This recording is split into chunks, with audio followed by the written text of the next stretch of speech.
Bonjour à tous et bienvenue pour cette nouvelle vidéo calendrier littéraire de l'Avent.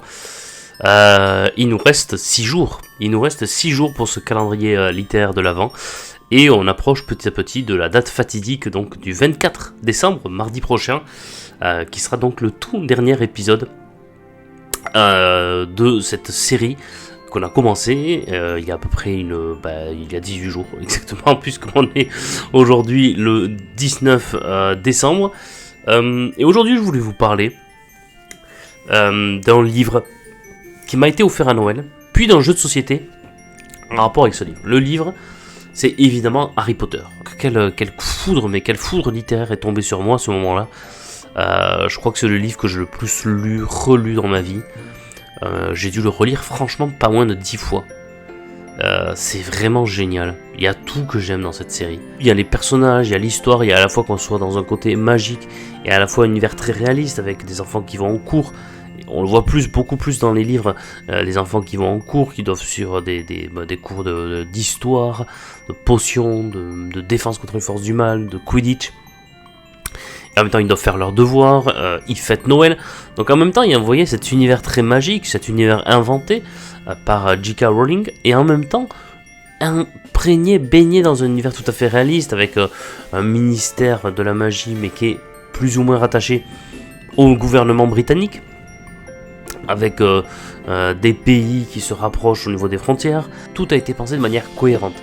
C'est-à-dire qu'elle ne s'est pas lancée là-dedans en se disant je commence mon truc, je sais pas du tout comment ça va se terminer. Ou alors si c'est le cas, elle a franchement été très très forte pour retomber sur ses pattes parce que tout semble cohérent lorsqu'on le lit. Du début à la fin. Et il y a des personnages géniaux. Et la période de Noël parfois me fait penser à ça, c'est à cette lecture et à ce livre qui a fait de moi, qui a contribué en tout cas, à faire de moi ce lecteur passionné et ce lecteur capable, oui, de relire un livre. Je le disais plus de 5 fois, en tout une bonne dizaine de fois. Et puis, Harry Potter, Noël, ça aussi me fait penser, et je l'ai retrouvé là en fait, en faisant un peu les placards, à ce jeu de société. Ce jeu de société, Harry Potter, l'école des sorciers. Je sais pas si vous le voyez bien là. Et en fait, dans les catalogues de Noël dont je vous avais parlé dans une vidéo, il y était. Et je l'avais coché. Et donc ma mère me l'avait acheté pour Noël, une année.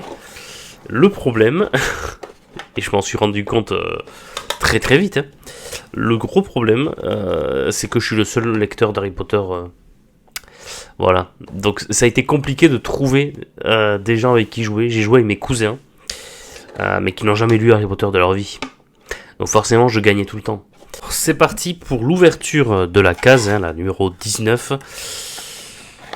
On va voir ce qui se cache derrière cette case. J'ouvre le petit papier et je vais vous le lire.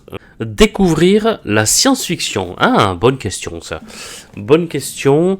Alors, découvrir la science-fiction, c'est-à-dire pas donner des idées de livres de science-fiction un peu originaux. Pour découvrir la science-fiction, je vais donner les grands classiques. Je vais pas être très très original pour le coup dans cette vidéo. En grand classique de la science-fiction, vous avez déjà Isaac Asimov. Isaac Asimov, les robots.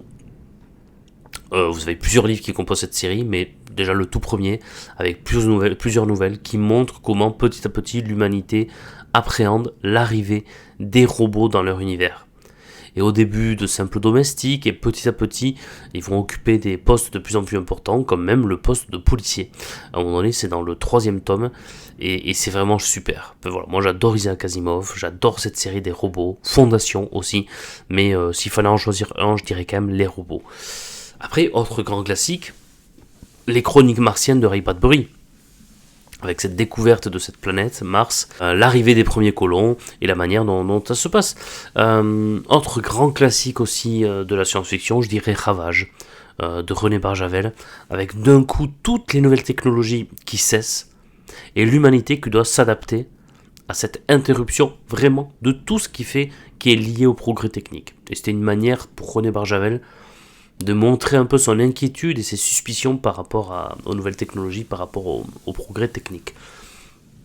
Donc j'en ai donné 3. Alors évidemment, l'un des plus grands classiques de la science-fiction, je suis pas forcément un grand fan, mais quand même, c'est à découvrir.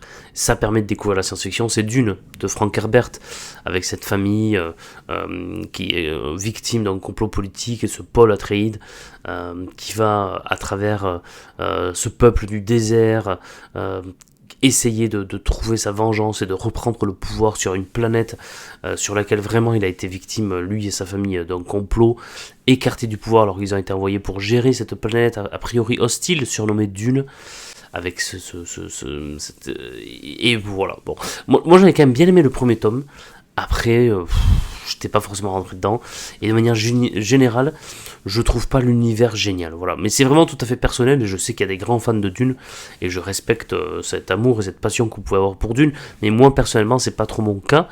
Et pour terminer, je vais quand même dire La Planète des Singes. Voilà, La Planète des Singes de Pierre Boulle, donc encore un livre français, avec cette planète sur laquelle les singes ont récupéré le pouvoir parce que les humains s'étaient entretués.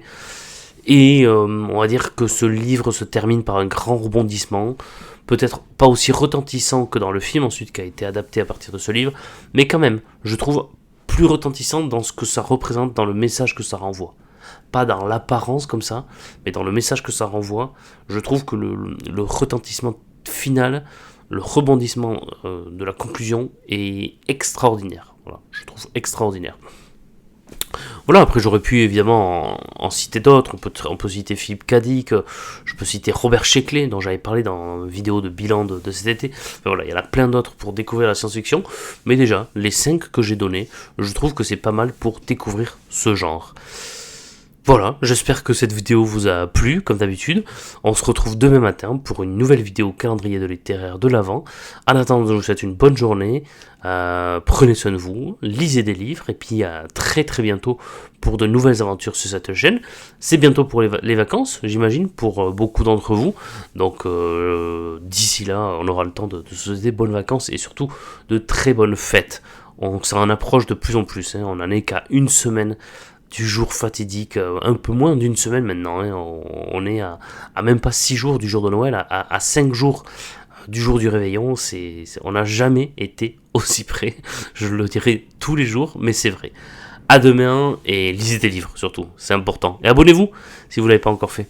N'hésitez pas à vous abonner, à aimer cette chaîne, cette vidéo, à commenter, enfin voilà, tout ce que vous savez et tout ce que vous faites déjà pour la plupart d'entre vous. À demain.